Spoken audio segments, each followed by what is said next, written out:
नमस्कार बच्चों, coordination chemistry की अगली क्लास में मैं आपका स्वागत करता हूं। और पिछली क्लास में बच्चों हमने पढ़ लिया था बैलेंस बॉन्ड थ्योरी के पोस्टुलेट्स। पोस्टुलेट कितने थे? 5-6 पोस्टुलेट थे। मैं एक बार रिकैप भी करवा देता हूं आपका कि मेटल का जो आयंस होता है या मेटल एटम होता है बच्चों, उसकी क्या होती है, ड्यूटी होती है किस चीज की, भी जो लाइगेंड्स आ रहे हैं उनको खाली ऑर्बिटल करवा के दें। ठीक है बच्चों। दूसरी बात है, मतलब जितने भी खाली ऑर्बिटल प्रेजेंट होंगे, मतलब अगर मेटल ने एक बार ऑर्बिटल खाली करवा दिए तो ऑर्बिटल क्या करेंगे? हाइब्रिडाइजेशन। हाइब्रिडाइजेशन का मतलब क्या होता है बच्चों? इंटरमिक्सिंग ऑफ करैक्टर, मतलब आपस में मिक्स हो जाते हैं। जैसे कि कोई दो चीज आपस में मिलाते हैं और एक दूसरे का पता ना चले हमें, तो वो इंटरमिक्सिंग ऑफ करैक्टर, मतलब उनके करैक्टर होते हैं, उनके गुण होते हैं, आपस में इंटरमिक्स हो जाते हैं और वो इक्वल जितने ऑर्बिटल हाइब्रिडाइज होते हैं, जैसे कि 4 होते हैं तो 4 ही नए बनते हैं और उन सारों की एनर्जी बराबर होती है। और फिर अगला पॉइंट क्या था बच्चों? अगले पॉइंट में मैंने बात की थी कि हम इसमें ज्योमेट्री डिसाइड करते हैं, भाई टेट्राहेड्रल बनेगा कि स्क्वायर प्लेनर बनेगा कि ऑक्टाहेड्रल बनेगा। ठीक है, तो जो लाइगेंड्स होता है वो n-1d ऑर्बिटल भी यूज कर सकता है। अगर बच्चों ये ऑर्बिटल यूज करता है तो वो इनर कॉम्प्लेक्स कहलाता है। क्या? Inner complex. ns भी यूज कर सकता है, np भी यूज कर सकता है और nd भी यूज कर सकता है।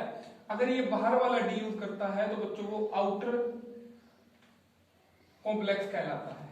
जैसे कि एग्जांपल लूं 3d, 4s, 4p और 4d। और हमें यहाँ पर जो अपना चैप्टर जो पढ़ रहे हैं जो उसमें पढ़ने ही ये है केवल 3d, 4s, 4p, 4d। अगर कोई कॉम्प्लेक्स 3d यूज कर रहा है तो आप बोलोगे कि वो इनर कॉम्प्लेक्स है। अगर कोई कॉम्प्लेक्स 4d यूज कर रहा है तो आप बोलोगे कि वो क्या है? आउटर कॉम्प्लेक्स है। और बच्चों आपको साइड में एक होमवर्क दिया था 1 से लेकर 30 तक, electronic configuration, atomic number, atomic mass याद करना दिया था। तो बच्चों आप ने याद कर लिया होगा, नहीं किया तो बच्चों कर लेना, क्योंकि आज आपको पता चलेगा कि इलेक्ट्रॉनिक कॉन्फ़िगरेशन, एटॉमिक नंबर का कितना महत्व होता है। ठीक है, अगला पॉइंट बताऊं बच्चों। अगले पॉइंट में क्या था? अगर कोई भी ऑर्बिटल में सिंगल इलेक्ट्रॉन प्रेजेंट है या अनपेड इलेक्ट्रॉन प्रेजेंट है तो उसे हम पैरामैग्नेटिक बोलते हैं। पैरामैग्नेटिक क्या होता है? ये प्रॉपर्टी होती है मैग्नेटिज्म की। अगर इलेक्ट्रॉन है ऑर्बिटल में, मतलब जितने 5 ऑर्बिटल है बच्चों, पांचों के पांचों में कोई भी सिंगल इलेक्ट्रॉन प्रेजेंट नहीं है, जैसे कि इस तरह डबली प्रेजेंट है, 3 में दिखा देता हूं आपको मैं, ऐसे डबली इलेक्ट्रॉन प्रेजेंट है, मतलब कोई भी इलेक्ट्रॉन है अनपेड नहीं है, या मतलब अनपेड नहीं है, और कोई भी इलेक्ट्रॉन सिंगल फील्ड नहीं है, इसका मतलब ये डायामैग्नेटिक है। पैरामैग्नेटिक को पहचानने का और डायामैग्नेटिक को पहचानने का तरीका क्या है बच्चों? अगर अनपेड इलेक्ट्रॉन प्रेजेंट हो, या फिर दूसरी भाषा में बोलूं मैं, सिंगल फील्ड ऑर्बिटल हो, मतलब एक ऑर्बिटल में एक ही इलेक्ट्रॉन प्रेजेंट हो, उसे हम पैरामैग्नेटिक बोलते हैं। और डायामैग्नेटिक की बात करूं तो अगर एक ऑर्बिटल में 2 इलेक्ट्रॉन प्रेजेंट हो या पेड इलेक्ट्रॉन प्रेजेंट हो, उसे हमें डायामैग्नेटिक स्पीशीज बोलते हैं। ठीक है बच्चों, अब इसके मैंने रिवाइज कर दिए। एक बात बताना चाहता हूं, जो मैं क्वेश्चन करवाऊंगा आपको 2, 4, 5, जितना भी हमारे पास टाइम है उचित टाइम को देख कर जितने क्वेश्चन होते हैं उतने करते हैं बच्चों। में ज्योमेट्री होती है ना, ज्योमेट्री होती है ना, उसको बताने के लिए या उसे प्रिडिक्ट करने के लिए हमें मैग्नेटिज्म के बारे में पता होना चाहिए। मैग्नेटिज्म के बारे में पता होना चाहिए का मतलब क्या है बच्चों? क्वेश्चन में हमें जो एग्जामिनर होगा अगर मैग्नेटिज्म के बारे में बताएगा तभी हम इस बैलेंस बॉन्ड थ्योरी से उस क्वेश्चन को सोल्व कर सकते हैं। अब कैसे मैग्नेटिज्म के बारे में पता होना चाहिए, एक एग्जांपल करते हैं और आपको समझाने की कोशिश करता हूं। जो पोस्टुलेट क्या थे, किस प्रकार वो पोस्टुलेट काम करते हैं, वो एग्जांपल से बच्चों ज्यादा समझ में आएंगे। ठीक है, तो अभी जस्ट मिनट वेट बच्चों। ठीक है, हमारे पास 15-20 मिनट का टाइम है, तो 2-3 एग्जांपल कर लेंगे हम। तो बच्चों अब एक बात देखो, आप क्रोमियम में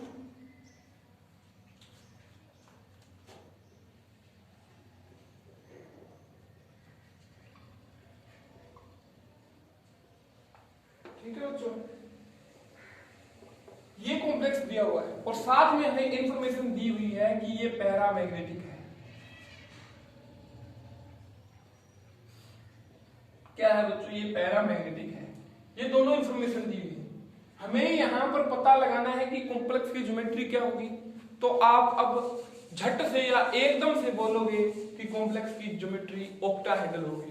क्यों? क्योंकि 6 लिगेंड होते हैं तो ऑक्टाहेड्रल ही ज्योमेट्री होती है। अगर 4 होते तो पंगा हो सकता था कि वहां पर टेट्राहेड्रल भी हो सकती है और स्क्वायर प्लेनर भी हो सकती है, परंतु यहां पर ऑक्टाहेड्रल ज्योमेट्री होगी। हाँ, आपके साथ सहमत हूं, परंतु आप इसको देखकर अब मेरे को ये बता सकते हो क्या कि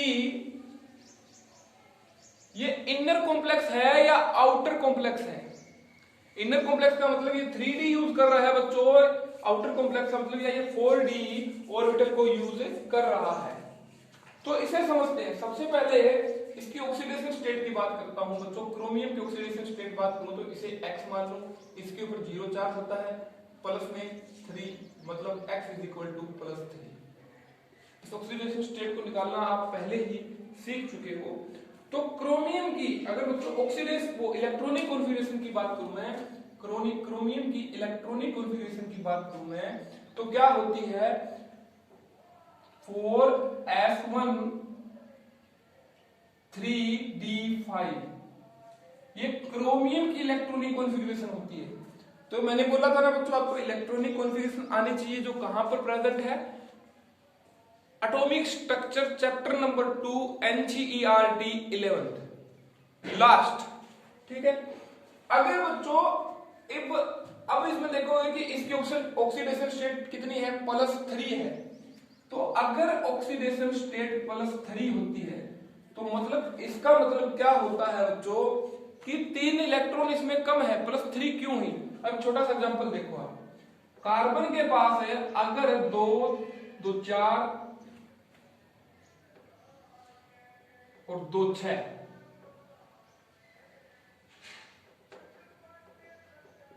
कितने इलेक्ट्रॉन? 6 इलेक्ट्रॉन है। तो आपको पता है बच्चों कार्बन के पास 6 ही इलेक्ट्रॉन है और 6 ही प्रोटॉन है, 6 ही इलेक्ट्रॉन है। अगर बच्चों इसे मैं +3 कर दूं, मतलब कार्बन +2 ही कर दूं, इसका मतलब क्या होगा, यहां से कोई 2 इलेक्ट्रॉन निकल गए और यहां पर अब इलेक्ट्रॉन 4 बचे हैं और 6 प्रोटॉन बचे हैं।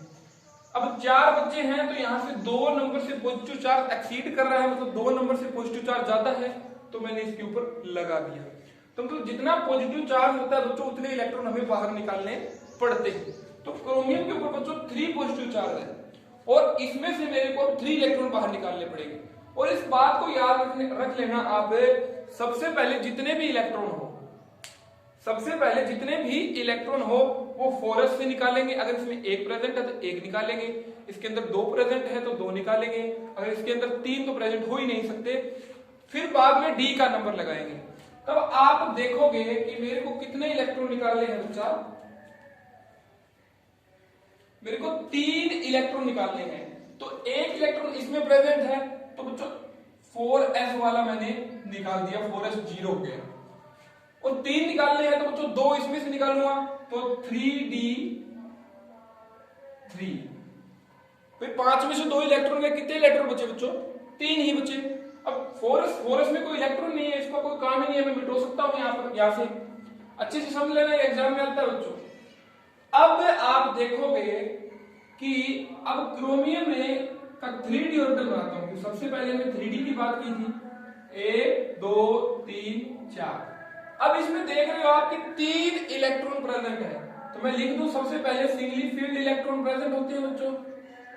क्या प्रेजेंट होते हैं? सबसे पहले सिंगली फील्ड इलेक्ट्रॉन प्रेजेंट होते हैं।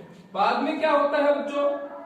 अब बाद में होता है 4s, अब होता है 3d, इसके बाद में बच्चों क्या होता है 4p, इसके बाद में बच्चों होता है 4d। ये सीक्वेंस आपको याद ही रखनी पड़ेगी, जो समझाने वाली है वो बात मैं आपको बता दूंगा। अब आप देखोगे 3D प्रेजेंट है, तो मैंने क्या बोला था आपको, ये 3D यहां से निकल गया। मेटल की ड्यूटी होती है बच्चों, मेटल की ड्यूटी होती है, क्या ड्यूटी होती है? अब लाइगेंड 6 लाइगेंड आने वाले हैं, उनको 6 ऑर्बिटल खाली दे। तो बच्चों ये 6 ऑर्बिटल खाली है कि नहीं? 2 3 और 3 6। अब ये 6 ऑर्बिटल क्या करते हैं बच्चों? ये 2 ले लेता हूं मैं, अगर डी के देखो, ये एस का एक, ये इंटरमिक्स कर जाते हैं आपस में, और इंटरमिक्स करके बच्चों 6 नए ऑर्बिटल बनाते हैं।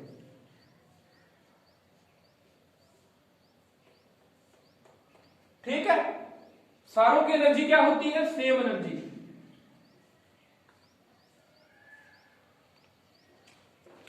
समझ रहे हो आप इस बात को? तो इसमें क्या दिया हुआ बच्चों? पैरामैग्नेटिक है। आपको मैंने एक पेयरिंग का कॉन्सेप्ट बताया था ना, अगर लाइगेंड स्ट्रॉन्ग हो तो पेयरिंग होगी, अगर लाइगेंड स्ट्रॉन्ग ना हो तो पेयरिंग नहीं होगी।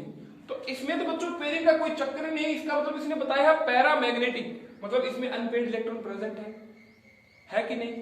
तो अब बच्चों जो NH3 आता है ना, एक तो ये ऑर्बिटल यूज करता है, एक ये यूज करता है, एक ये यूज करता है, और ये यूज करता है, और ये यूज करता है, और ये यूज करता है। तो कितने NH3 है बच्चों? 6 NH3 है। तो 1 2 3 4 5 6, कितने ऑर्बिटल यूज कर लिए? 6 ऑर्बिटल यूज कर लिए। तो ये कौन सा है बच्चों? D2 3D है, इसका मतलब ये क्या है? D2 है कि नहीं? ये D2 है, ये क्या है? S है, ये P3 है।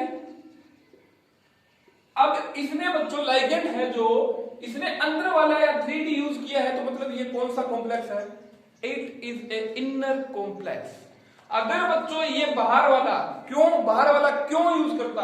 अगर ये फुली फील्ड होता, मतलब यहां पर भी बच्चों इलेक्ट्रॉन प्रेजेंट होता है, यहां पर भी इलेक्ट्रॉन प्रेजेंट होता। अगले एग्जांपल में देखेंगे। चलो ये समझ रहे हो नहीं समझ रहे? ये क्या D2 मतलब 3D2, अंदर वाला D यूज किया है, sp3। तो मतलब अगर 3D ऑर्बिटल यूज करें तो बच्चों उसे क्या बोलते हैं? हम इनर कॉम्प्लेक्स बोलते हैं। और एग्जाम में ये बार बार पूछा जाता है, आप इसे वीडियो को ना समझे हो तो अगला एग्जाम्पल और करवाता हूं। अगर फिर भी ना समझते हो तो मेरे को बताओ कमेंट सेक्शन में, इसके लिए एक अलग लेक्चर और प्रिपेयर कर दूंगा कल का। आज मैं इसे खत्म करने वाला हूं, ठीक है?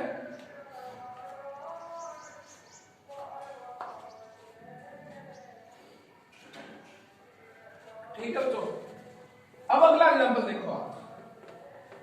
ये पैरामैग्नेटिक काम आया ना हमें, पैरामैग्नेटिक से पता चल गया कि इलेक्ट्रॉन अनपेयर, तुमने इलेक्ट्रॉन की पेयरिंग पारिंग का कोई चक्कर नहीं किया। अगला एग्जांपल है CONH3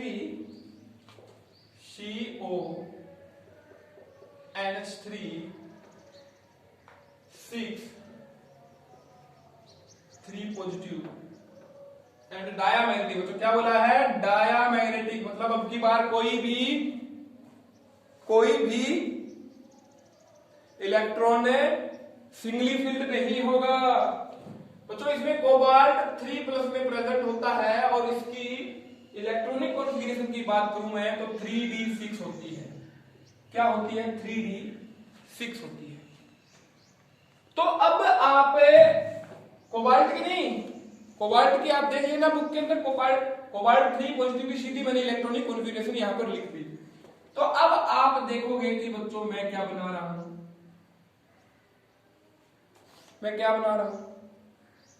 ये 3D बना दिया मैंने, 3D। अब इसमें कितने इलेक्ट्रॉन प्रेजेंट है बच्चों? 1 इलेक्ट्रॉन, 2 3 4 5 और छठा। आपको पता है ऐसे ही भरे जाते हैं इलेक्ट्रॉन। और आगे क्या होगा? 4s। आगे क्या होगा? 4p। और आगे क्या होगा बच्चों? 4d 4p 4s। ये आपको पता होगा, ऐसे आपको ध्यान रखना है। अब ये क्या बोल रहा है बच्चों कि वो ये मॉलिक्यूल है या ये सब्सटेंस है या ये कॉम्प्लेक्स है, ये क्या है? डायामैग्नेटिक इन नेचर है। अगर आपको ये दिखता है तो बच्चों मैंने क्या बताया था, अगर अनपेयर्ड इलेक्ट्रॉन हो तो वो पैरामैग्नेटिक होता है। परंतु इसने दिया है कि ये डायामैग्नेटिक है, तो मतलब ये डायामैग्नेटिक ही है। क्यों? क्योंकि ये इलेक्ट्रॉन बच्चों यहां पर पेयर हो जाएगा और ये इलेक्ट्रॉन यहां पर पेयर हो जाएगा। क्यों पेयर हो जाएगा? क्योंकि NH3 एक स्ट्रॉन्ग लिगेंड है। जो मैंने बताया था ना आपको, स्ट्रॉन्ग लिगेंड वापस इलेक्ट्रॉन की पेयरिंग करवा देता है। मतलब ये इलेक्ट्रॉन यहां पर देखो कैसे पेयर होगा, ये देखो दोबारा बता देता हूं मैं, 1 2। अब ये इलेक्ट्रॉन पहले ही था ऐसे, इसमें कोई छेड़छाड़ नहीं की, और ये इलेक्ट्रॉन बच्चों अब ऐसे पेयरिंग हो गए। ये यहां पर आया तो ये पेयर्ड हो गया, और ये यहां पर आया तो ये पेयर्ड हो गया। क्यों पेयर्ड हो गया? क्योंकि क्वेश्चन में दिया हुआ बच्चों कि जो कॉम्प्लेक्स है वो डायामैग्नेटिक इन नेचर है। क्या है वो? डायामैग्नेटिक इन नेचर है। और मैं बता भी देता हूं, NH3 is a strong ligand, और स्ट्रॉन्ग लिगेंड आपको मैंने कल ही बताया था पेयरिंग करवा सकता है। तो यहां पर पेयरिंग करवाई ना। अब आप देखोगे कि बच्चों यहां पर दो तो D खाली प्रेजेंट है, एक S खाली प्रेजेंट है, 3 P प्रेजेंट है, तो D2S3। अब आपको पता है इसमें कौन सा D यूज हुआ है बच्चों? इसमें 3D वाला D यूज हुआ है। इसका मतलब क्या हुआ? It is a inner complex. समझ लो इस बात को आप कि ये एक इनर कॉम्प्लेक्स है। ठीक है, चलो अगला एग्जांपल देखते हैं बच्चों।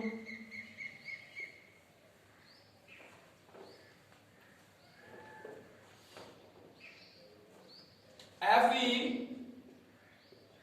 F6 3 नेगेटिव, और बच्चों ये दी हुई है पैरामैग्नेटिक। मतलब अब की बार हमें कोई पेयरिंग नहीं करवानी जबरदस्ती, जैसा आता है वैसा ही काम करना होगा बच्चों। Fe की इलेक्ट्रॉनिक कॉन्फ़िगरेशन की बात करूं मैं, 3d6 4s2। अब Fe बच्चों कितना होता है? 3 पॉजिटिव होता है, तो इसका मतलब 3 इलेक्ट्रॉन निकालोगे तो 3d5। 2 इलेक्ट्रॉन इसमें से निकल गए, 1 इलेक्ट्रॉन इसमें से निकल गया। अब वही आप ड्रॉ करो ऑर्बिटल्स। 5 इलेक्ट्रॉन D में प्रेजेंट है बच्चों, 3D में। ये क्या है? S है। ये क्या है? 4p है। और ये बच्चों 4 अब की बार D है।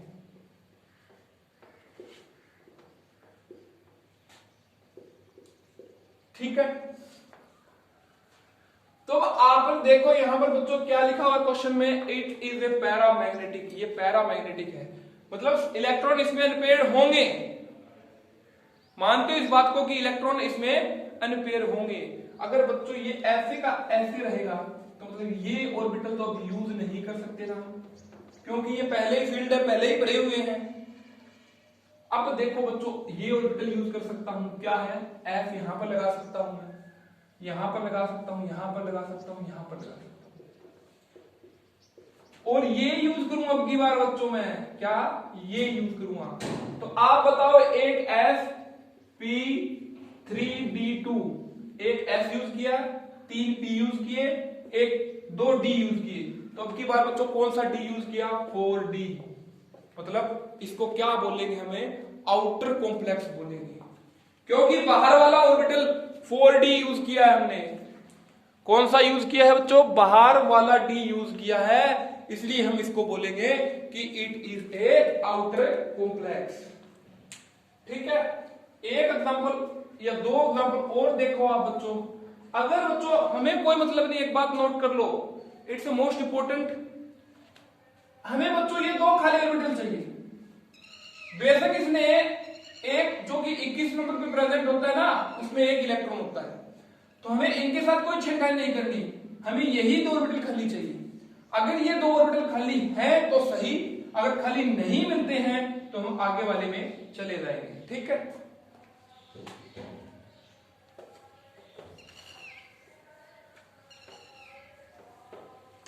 अगला एग्जांपल देखो बच्चों, NiCO4।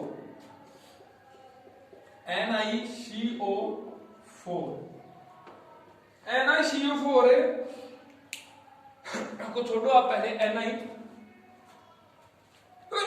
सॉरी बच्चों, NiCO4 को देखो तो इसकी इलेक्ट्रॉनिक कॉन्फ़िगरेशन बच्चों होती है 3D8,4s2 निकल की।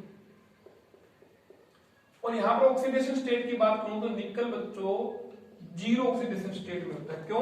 क्योंकि कार्बोनिल के ऊपर कोई चार्ज नहीं होता है। ये स्पेशल टॉपिक आपके इसी कोऑर्डिनेशन केमिस्ट्री में एक दिन का या आधे दिन का टॉपिक है, आधे लेक्चर का टॉपिक है, वो मैं करवाऊंगा तब आपको बता दूंगा इसकी ऑक्सीडेशन स्टेट जीरो होती है, इसकी ऑक्सीडेशन स्टेट जीरो होती है। तो अब आप देखोगे कि बच्चों 8 इलेक्ट्रॉन डी में प्रेजेंट है,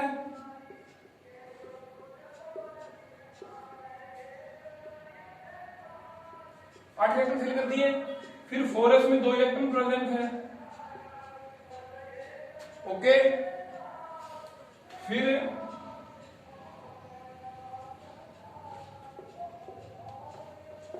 तीन पी के हैं। अब क्या है बच्चों, ये नेचर में क्या होता है, डायामैग्नेटिक होता है। डायामैग्नेटिक होता है तो बच्चों ये क्या करवाएगा यहां पर, मतलब ये अनपेड इलेक्ट्रॉन बाकी नहीं बचेंगे, तो ये अब की बार एक इलेक्ट्रॉन ये यहां पर पेयरिंग करवा देगा और एक इलेक्ट्रॉन अब की बार यहां पेयरिंग करवा देगा। तो बच्चों ये खाली हो गया संपूर्ण रूप से। यहां पर नीचे फुली पेयर्ड, मतलब फुली पेयर्ड मतलब कोई भी सिंगली फील्ड इलेक्ट्रॉन नहीं है, तो ये पैरामैग्नेटिक स्पीशीज हो गई। तो बच्चों एक ऑर्बिटल ये यूज करूं, एक ये यूज करूं और एक ये यूज करूं और एक यूज करूं, sp3 डी तक हमें काम ही नहीं पड़ा जाने का।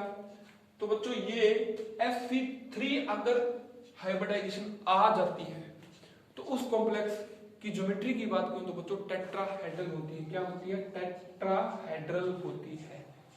एक क्वेश्चन और देखता हूं, अगर टाइम बचा हुआ है तो स्क्वायर प्लेनर का आपको करवा देता हूं।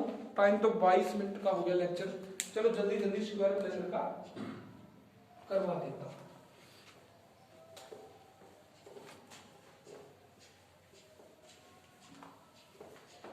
ठीक है,